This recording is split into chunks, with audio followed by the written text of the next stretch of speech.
మన సంస్కృతి సాంప్రదాయాలను అనుసరించి పితృదేవతలను గౌరవిస్తాం. వారిపై ప్రేమతో వారి పేర్లు పిల్లలకు పెట్టుకుంటాం. అంతేనా? వారి ఫోటోలను దేవుళ్ళతో సమానంగా పూజిస్తాం. ఇక కర్మకాండలు, పితృక్రియలు సరే సరి. కానీ ఇలా చనిపోయిన వారి ఫోటోలు దేవుడి గదిలో ఉంచి పూజించడం మంచిదేనా? దేవుళ్ళ సరసన వారిని పూజించడం దోషం అవుతుందా? ఈ విషయంపై ఇటీవల పండితోత్తముల్లోనూ చర్చ జరిగింది. మనుషుల ఫోటోలను దేవుళ్ళగా పూజించడం మంచిది కాదని, అది ఆ ఇంటికి అరిష్టం కలిగిస్తుందని కొందరు వాదించారు.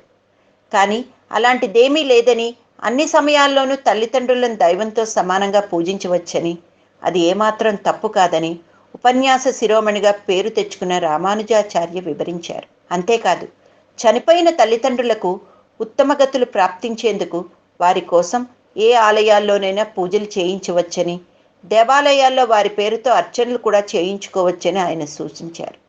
తల్లిదండ్రుల పేరుతో పేదలకు, దీనులకు అన్నదానం, వస్త్రదానం, విద్యాదానం వంటి సత్కర్మలు చేయించవచ్చట. శ్రాద్ధకర్మలు చేయించడంలో అసలు అంతరార్థం కూడా ఇదేనట. సాధారణంగా మనం చనిపోయిన పితరులకు ఏడాదికి ఒకసారి శ్రాద్ధకర్మలు చేయిస్తారు. కానీ ఇంట్లో ఎలాంటి పూజా కార్యక్రమం జరిగినా తల్లిదండ్రులకు ఫోటోలకు కూడా పూజలు చేస్తాం. అసలు మనం అంత సంతోషంగా ఉన్నందుకు ముందుగా కృతజ్ఞతలు చెప్పుకోవాల్సింది తల్లిదండ్రులకే కాబట్టి వారి ఫోటోలను పూజించడంలో ఎలాంటి దోషము ఉండదట.